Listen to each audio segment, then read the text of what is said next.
하겠습니다.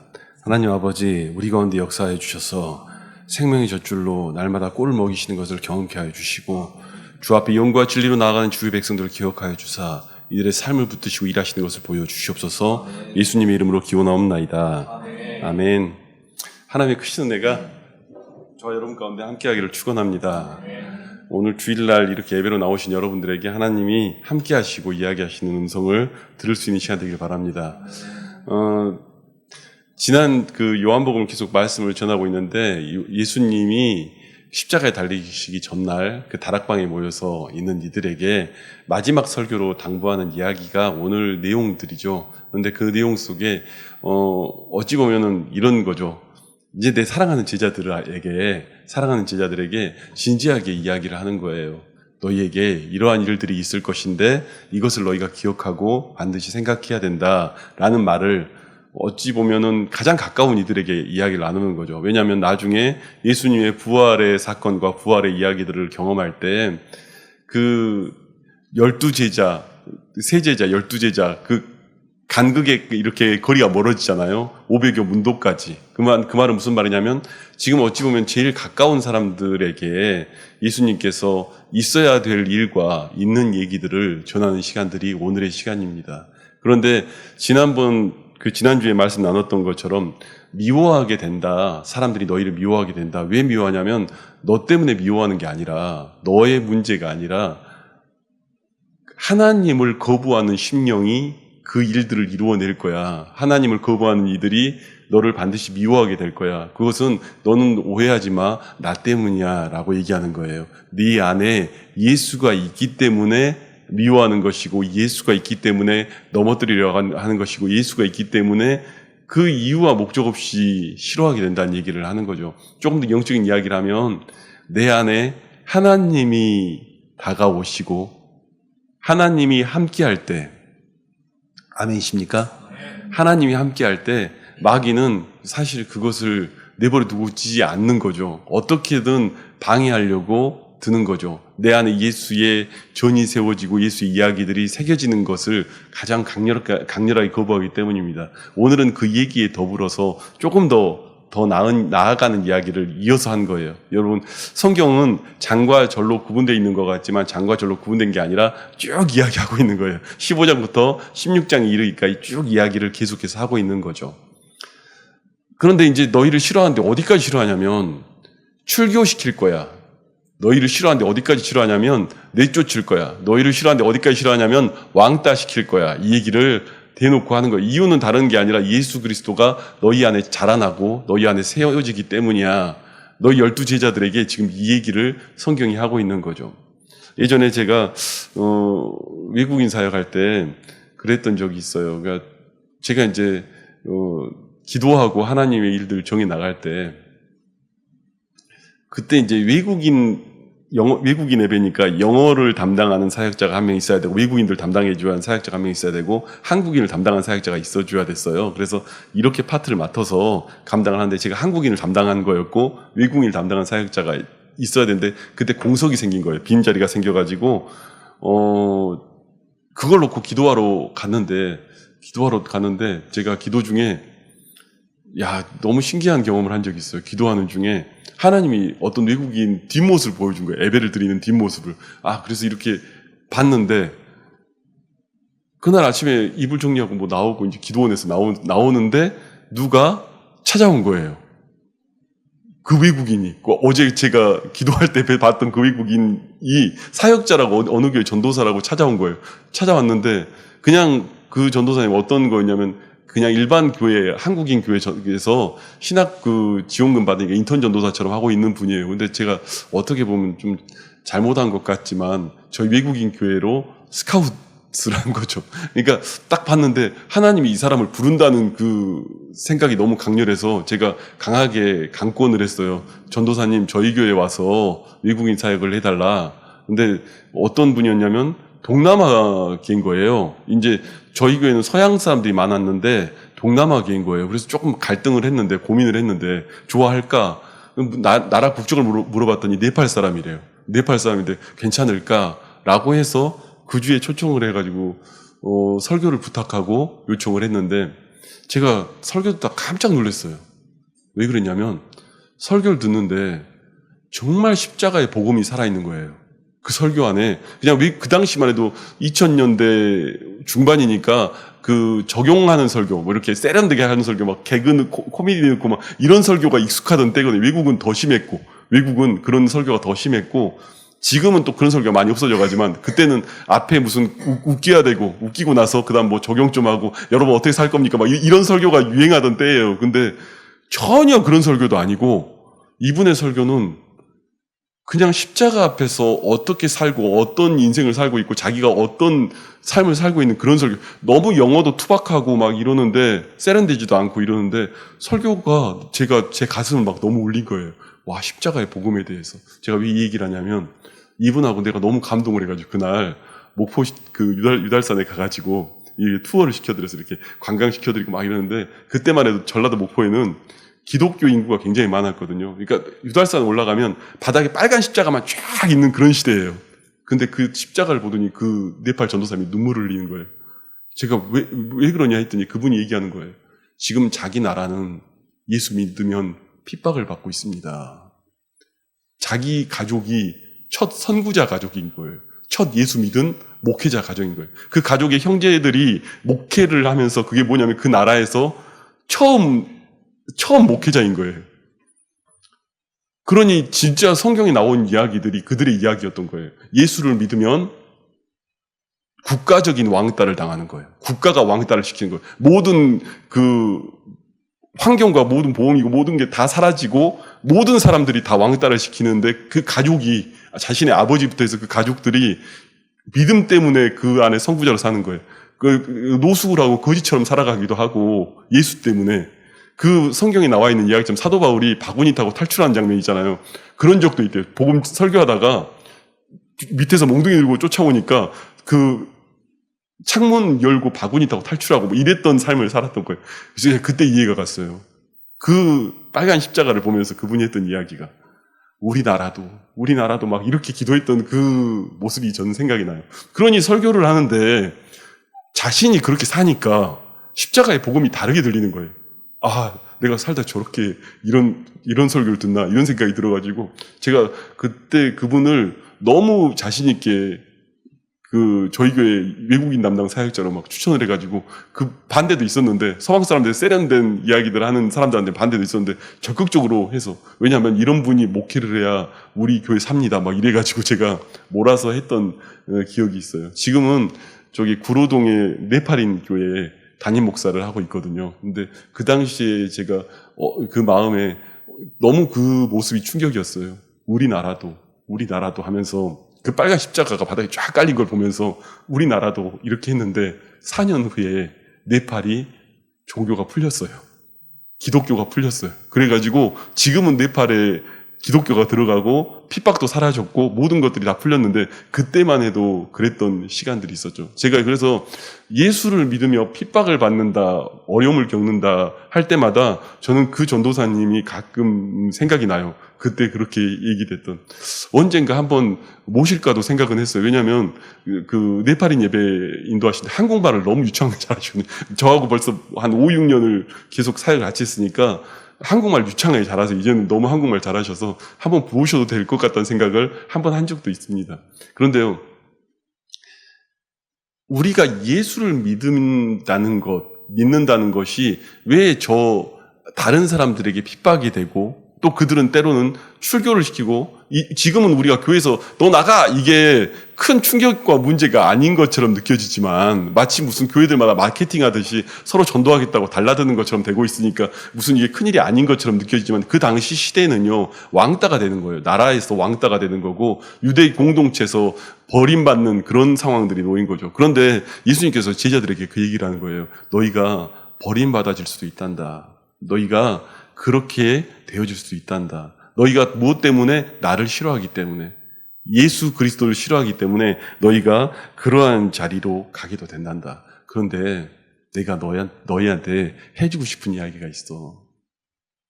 내가 너희하고 이렇게 계속 같이 지내면 얼마나 좋겠냐마는 너희는 그렇게 생각하겠지만 오늘 성경대로 이야기하면 내가 가야 너희에게 유익이야. 내가 가야 너희에게 유익이야. 내가 오늘 너희 대하는 사람들 이렇게 만나는 거 너무 좋지. 그런데 내가 가야 보혜사 성령님이 오셔. 이제는 지금껏은 너랑 나랑 대화를 나누듯이 이야기를 하는 거지만 이제는 너희가 각자의 자리에서 너희 안에 오신 주님을 통해서 기도하면서 하나님을 대할 수 있는 거야. 이 얘기를 하는 거예요. 근데 이 말을 듣고요, 이 제자들이 근심에 빠진 거예요. 아, 스승이 간다고? 이것만 생각하는 거예요. 스승이 간다고? 스승이 간다고? 내 선생님이 떠난다고? 이것만 생각하는 거예요. 그런데 그걸 얘기한 게 아니라 너희에겐 유익이야. 너희는 나보다 더 큰 일들을 이룰 거야. 너희는 나보다 더 큰 일들을 이루고 더 큰 사건들을 너희가 경험하게 될 거야. 사실 이 얘기를 들어도 근심이 되는 거예요. 왜 근심이 돼요? 아직 성령이 임하지 않았으니까. 여러분, 저를 봐주세요. 성령이 임하면, 성령이 역사하면 담대할 수 있습니다. 성령이 역사하면 하나님의 일들로 그 안에 영적인 기쁨을 누릴 수가 있습니다. 성령이 임하면 이 근심의 문제에서 벗어나게 되는 거예요. 이젠 전혀 다른 차원의 이야기가 되는데 이거를 계속해서 뭐라고 생각하냐면 그 뱃속에 있던 그 아이처럼 생각을 하는 거예요. 마치 그런 거잖아요. 제 누군가가 비유를 했는데 참 적절한 비유 같아요. 엄마 뱃속에 있을 때 이 아이가 생각할 때는 이 엄마 뱃속이 전체 우주잖아요. 자기가 갖고 있는 우주. 밖에 나가면 큰일이 벌어져. 큰일이 벌어져. 딱 나오니까 밖이 너무 크고 막 엄청나잖아요. 모든 것들이. 그러니까 우는 거죠. 그런데 사실 그 뱃속에 계속 있으면 돼요? 안 돼요? 그 자라면 엄마가 죽죠? 뭐 언제까지 자라겠어, 뱃속에서. 그런데 거기가 안정되고 안전하다 자꾸 그러면서 있으면 우리 아이들 여러분 태어나고 이렇게 할 때 그 팔 이렇게 붙여놓은 거 알죠? 왜 붙여놓죠? 자기가 팔이 있는 줄 모르는데 이걸 휘두르잖아요. 어느 날 팔이 있다는 인식을 하는 순간은 다른 순간이잖아요. 그래서 아이들 태어나면 팔 묶어놓잖아요. 이렇게 붙여놓고. 엄마 뱃속에 있을 때의 생각을 갖고 계속 살아간다면 그게 큰 문제 아니겠습니까? 그런데 우리가 갑자기 엄마 뱃속에서 태어나서 보니까 그 엄마라는 실체를 봤더니 아니 그 말한 우주가 그 뱃속이었대. 내가 알고 있던 그 말한 우주가 뱃속이었대. 여러분, 우리가요, 죽음도 두려워하지 않는 이유는, 아멘이십니까?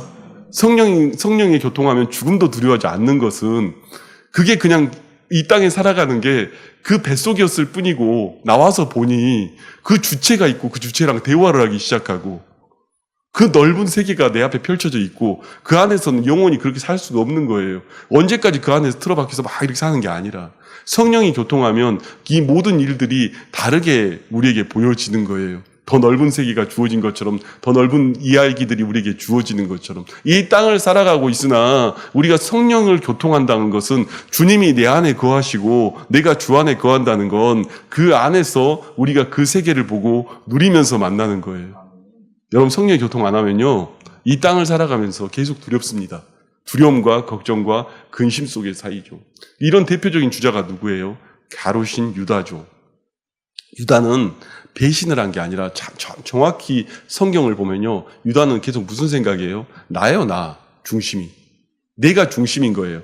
그 모든 생각이 이 중심이 나인 거예요. 교회를 다니면서도요, 중심이 나일 수가 있단 말이에요. 내가 중심이어서 내 기준으로 생각하고 내 판단으로 생각하고 내가 모든 것들을 해나가는 사람이 있고, 성령이 교통해서 성령의 교통함을 따라 무언가를 보고 걸어가는 사람들이 있는 거죠. 여러분, 성령의 교통하는 하나님의 자녀들 되길 바랍니다. 가룟신 유다가 정말 그 죄악을 범한 건 그거예요. 그냥 나였던 거예요. 내가 생각했고, 내가 판단했고, 내가 알아야 고로 세상은 존재하고, 내가 뭔가를 해야 뭔가 되는 것처럼 이해하고. 여러분, 점점 신앙의 연조가 깊어지면, 저를 봐주세요. 연조가 깊어지면 우리는 뭘 하게 되죠? 하나님께 맡기는 것들이 점점 많아지죠. 아, 이걸 내가 판단하고 계산하고 생각을 했는데, 그마저도 주님께 맡깁니다. 실은 인생을 살아가며 돌아와서 보면 주님께 맡긴 것만 부활했잖아요. 내가 추구하고 뛰어다니고 달려든 게 부활하고 살아난 게 아니라 주님께 맡긴 것만 부활했잖아요. 그런데 오늘 이제 성령님께서 그 얘기를 우리에게 하시는 거예요. 보혜사 성령님이 너희 안에 거하시며 위로하시며 붙드시는 그 은혜 가운데 우리를 붙잡을 때 우리는 그 안에서 성령의 이야기들을 해나간다는 사실이죠. 오늘 우리가 하나님의 일들을 바라볼 때 주님의 것들을 볼 수 있기를 바랍니다. 그러면 성령이 와서 하는 일이 오늘 성경에 나왔습니다. 8절 말씀부터 보는데요. 그가 와서 죄에 대하여 의에 대하여 심판에 대하여 세상을 책망하시리라. 죄에 대하여 하면 그들이 나를 믿지 아니함이요 의에 대하여 하면 내가 아버지께로 가니 너희가 다시 나를 보지 못함이요 심판에 대하여 하면 이 세상 임금이 심판을 받았습니다. 이게 좀 어렵죠, 말이. 그런데 여러분, 죄에 대하여 심판하고 의에 대하여 심판하고 의에 대하여 심판에 대하여 책망하시리라고 말하는데 그게 결국 무슨 말이냐면, 여러분, 죄가 뭐예요? 성경이 말하는 죄가. 여러 죄를 이야기하죠. 근데 여러분, 이 땅에 살아가는 인간들이 생각하는 죄들은 여러 개가 있어요. 어떻게 하면 죄고, 뭐가 죄고. 그런데 성경이 말하는 죄는요, 예수를 믿지 않는 거예요. 성경이 말하는 가장 큰 죄는 예수를 믿지 않는 겁니다. 내가 요한복음 6장에 나오죠. 내가 하나님의 뜻을 따라 어떻게 은혜를 입어요? 하나님의 뜻은 무엇입니까? 나를 믿는 것이다. 말하는 게 요한복음 6장이잖아요. 나를 믿는 것이다. 여러분, 이 땅에 살아가며 가장 큰 죄는 예수 그리스도께서 여러분을 위해 십자가를 지시고 여러분의 모든 것을 죄를 속량하시고 여러분을 자녀 삼으시며 찬송케 하시고 여러분을 영화롭게 하시고 여러분을 이끄시는데, 에베소서 1장의 말씀처럼 그렇게 이끄시는데 그것에 대해서 믿지 않는 게 죄인 거예요. 가장 큰 죄를 믿지 않는 죄라고 이야기하는 거예요. 그래서 마지막 심판 때의 심판은 뭐냐면 믿지 않는 죄를 얘기하는 거예요. 결국 의에 대함도 무엇이에요? 의도 믿지 않음에 대한 이야기를 하는 거죠. 심판에 대한 심판은 뭐예요? 결국은 심판도요, 심판에 대해 책망하신다. 이 세상 임금이 심판을 받았다 이야기하는 거예요. 여러분, 이 땅을 살아가면서 우리가 저 나라를 보면서 와, 강대한 나라다. 저 나라가 정말 엄청난 나라다. 엄청난 권력이다. 다 망해요. 다 망해요. 이 세상 임금은. 다 망하게 되어 있어요. 여러분, 우리가 이 성경만 봐서 그렇지만 에레미야서에 보면 에레미야서에 그들이 생각한 게 뭐예요? 애굽이 망하겠어? 그러니까 우리 애굽한테 기대서 살자. 이게 그들의 생각이잖아요. 그 다음에 쫓아온 사람들이 뭐예요? 바벨론이 망하겠어? 망했잖아요. 다 망해요. 이 땅의 모든 임금은 다 망해요. 그런데 주님은 오늘 영원토록 그 모든 이들에 대하여 책망하며 이야기하신다고요. 믿지 않는 일들에 대하여 또 이 모든 일들에 대하여 책망하신다는 거죠. 여러분, 그런데요, 제가요, 이 책망이라는 단어를 이게 책망이라는 단어가 엘렌크세이, 발음이 어려워지셔서 적었어요. 엘렌크세이라고 하는데요. 책망이라는 단어가요, 되게 신기한 단어인 거 아십니까? 되게 신기한 단어인 거. 우리가 책망이라고 의역을 한 거예요. 이게 책망이라고 의역을 한 건데, 이게 뭘 잘못을 이야기했다 하는 의역인데, 원래 의미는 뭐냐면, 빛으로 인도한다. 또 다른 의미는, 될 때까지 돕는다예요. 그러니까 무슨 말이냐면요, 여러분이 예수를 안 믿고 떠나도 주님은 될 때까지 쫓아갈 거고, 여러분이 그 모든 자리에 벗어난다 해도 믿음이 없는 그 순간에 놓인다 해도 끝까지 쫓아가서 책망하셔서 끌고 나오신다고 얘기하는 거예요. 성령님은 그 일들을 한다는 거예요. 여러분이 혹은 내가 믿음이 흔들려서 문제가 된다 할지라도 끝까지 쫓아가서 될 때까지 빛으로 인도해 내시는 분이 주님이시라고. 그것을 책망이라는 단어라고 썼는 거예요. 우리나라 말로 의역을 하다 보니까 책망이라는 단어로 썼는데, 이 말이 헬라어 원어에는 끝까지 쫓아간다는 말이에요. 끝까지 쫓아가서 끝까지 붙드신다. 여러분, 출애굽기에 질투하시는 하나님이 결국은 뭐예요? 질투하시는 하나님. 내가 하나님이 질투하신다고 이러니까 무슨 하나님이 질투를 하셔라고 생각될지 모르겠지만, 결국 질투하시는 하나님은 의미는 뭐냐면, 내가 너를 다른 우상에게 절대 뺏기지 않겠다는 말이잖아요. 난 너를 사랑하니까 어떤 우상에게도 뺏기지 않겠다. 네가 돈을 추구해 돈에도 안 뺏길 것이고, 네가 권세를 추구해 권세도 안 뺏길 것이고, 네가 세상을 쫓아가도 세상에 안 뺏길 것이고, 질투하는 하나님은 그 무엇에도 뺏기지 않겠다는 이야기잖아요. 성령님이 내 안에 거하면 성령님은 우리를 쫓아와서 어떻게든 끌고 와서 이 빛으로 인도해 내시고 이 은혜 가운데 끌고 나오신다고 이야기하는 거예요. 오늘 그 이야기가 성령의 동원됨의 이야기예요. 여러분, 이전에 예수님이 함께 거할 때는 그 예수님께 물어보고 예수님이 우리를 보호해주고 예수님이 함께 하시고 이런 얘기를 했다면, 이제는 성령님이 교통에 나가면 오늘 여러분이 광야 한가운데 떨어진다 할지라도, 저 바다 가운데 선다 할지라도, 그 어떤 지경에 놓인다 할지라도 여러분이 잘못 가면 책망을 해서 끌고 나와서 빛으로 인도해 내시는 분이 하나님이시라고 얘기하는 거예요. 그분이 오늘 우리 가운데 거하시고 성령의 교통함 가운데 우리에게 일하신다는 사실을 성경이 이야기하고 있는 거예요. 여러분, 이 성령님이 있기 때문에 우리가 그 모든 어려움과 위기 속에서도요, 담대할 수 있는 거예요. 성령님이 있기 때문에 그 어떤 환경들에 우리가 예수를 믿지 못한 그 수많은 환경들과 모든 것들 넘어서서 이길 수가 있는 거예요. 오늘 이 얘기만 하고 마치겠습니다. 사도행전 19장이요.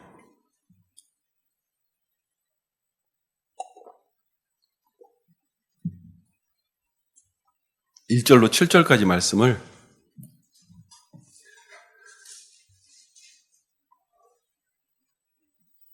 교독하시겠습니다. 제가 먼저 읽겠습니다. 아볼로가 고린도에 있을 때 바울이 윗지방으로 다녀 에베소에 와서 어떤 제자들을 만나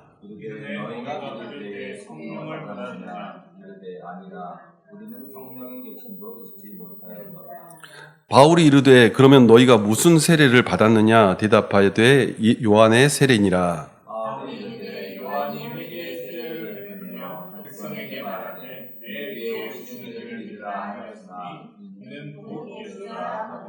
그들이 듣고 주 예수의 이름으로 세례를 받으니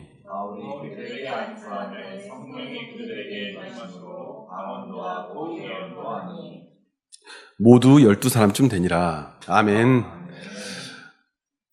에베소에 바울이 갔어요. 바울이 에베소에 갔는데 가서 보니까 그들이 예수를 믿는다고 해서 갔는데 물어봤어요. 보니까 이게 이상하거든. 뭐가 이상해요? 여러분, 성령 받으면 안 받은 사람들이 보입니다. 이단을요, 누가 그 말 하더라고. 어떻게 잘 찾냐고. 이단을 어떻게 잘 찾냐고요? 내가 진짜면 가짜가 구별이 가요. 비슷하게 가짜니까 가짜가 구별이 안 가는 거지, 진짜면 가짜가 구별이 가죠. 뭔가 이 에베소 교회를 왔는데 뭔가 꼬름해. 뭔가 이상해.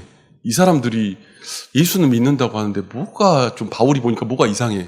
그래서 물어보는 거죠. 너희가 믿을 때에 성령을 받았느냐라고 물어보니까 우리가 요한의 세례는 받았는데 성령에 대해서는 듣지도 못했습니다 라고 얘기하는 거예요. 왜냐하면 여기에는요, 그 아볼로가 지나가서 처음에 교회를 개척한 교회니까 아볼로는 지식에 대한 이야기를 끊임없이 했을 거 아니에요. 그런데요, 성령에 대해서는 듣지도 보지도 못했다 이야기를 하는 거예요. 그러니까 이 사람들이 굉장히 젠틀하게 예수 믿는 것처럼 보이고 행동은 하는데 성령이 교통함이 안 보이는 거예요.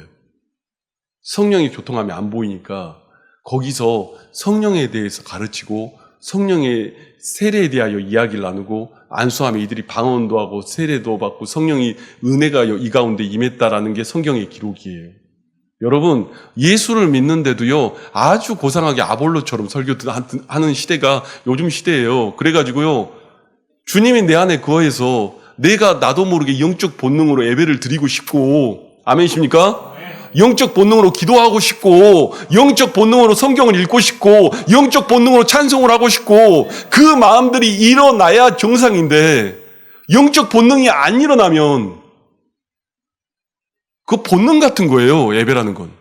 내가 정말 아침에 눈을 떴는데 예배 드리러 가고 싶다, 이 본능 같은 거예요. 그런데 이게 안 일어난다면, 여러분, 거기에 에베소에 바울이 하는 얘기가 뭐냐면 너희가 믿을 때 성령 받았느냐, 이 선물을 받아야 한다고 얘기하는 거예요. 이 선물이 반드시 너희에게 필요하다고 얘기하는 거예요. 너희가 담대할 수 있는 능력은, 어떤 환난과 위기가 닥쳐도 걱정 근심을 이길 수 있는 능력은, 너희에게 어떤 위기가 닥치고 예수를 믿지 못할 환경이 주어진다 할지라도 너희에게 믿을 수 있는 능력은 성령이 너희 안에 교통 교통해야 그 일들이 가능하다고 이야기하는 거예요. 그 전에는요, 이들이 하는 것처럼 그냥 꼬름한 거예요. 그냥 고로련히 하고, 나는 거룩하게 믿고, 이러고 있는 거예요.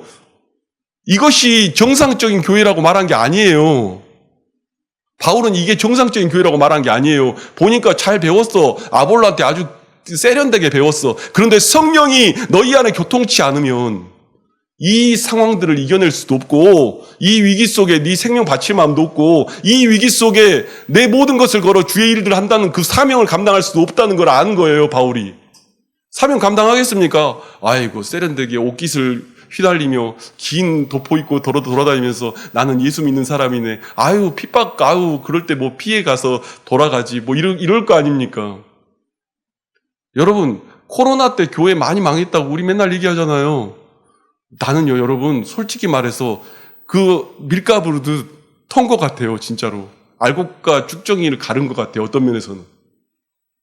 진짜는요, 환란이 닥치고 핍박이 닥치고 상황이 바뀌어도 나는 예배 드린다고 나와요. 여러분, 그러한 성도들 되길 바랍니다. 어떠한 상황이 주어져도 내 이 예배가 하나님 앞에 드려지는 문제로 고백되어지길 바라는 거예요. 제가 코로나 때 예배 차단되고 막 이런 상황에 놓였을 때 저 기억이 나요. 몇 명 앉아서 예배 드리잖아. 그날은 장로님들만 다 나와서 예배 드렸어요. 딴 사람들 못 오게 해가지고 장로님만 앉아가지고 이게 꼭 맞다 아니다를 얘기하고 싶은 건 아니에요. 뭐 어쩔 수 없다고 해서 예배를 드리는데 제가 기억이 나요. 장로님들 다 울고 막 뒤에서. 그 소리가 나요. 막 흐느끼는 소리가. 제 마음이 무슨 생각이 든 줄 아십니까? 제가 엄청 회개했어요.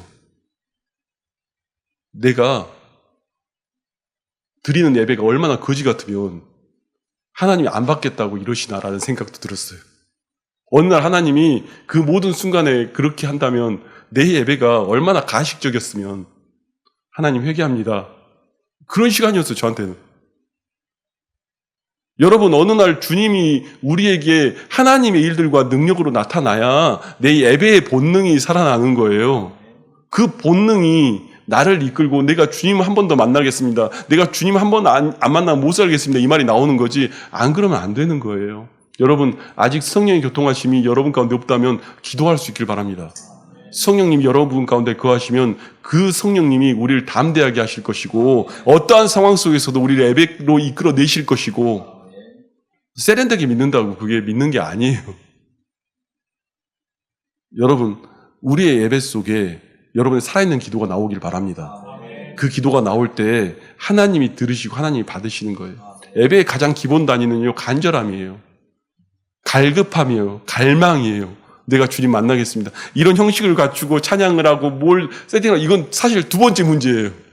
가장 중요한 것은 내 중심에 하나님이 중심이냐 내가 중심이냐의 문제 앞에서 내 안에 성령님이 내 안에 교통하며 이 모든 상황을 넉넉히 이겨나가느냐 이 문제를 주님이 물어보시는 거예요. 여러분, 오늘 성령님이 여러분 가운데 거하셔서 담대할 수 있기를 바라고요. 성령님이 여러분 가운데 거하셔서 하나님의 일들이 여러분 가운데 일어나기를 축원합니다. 이 시간 우리 기도하시는데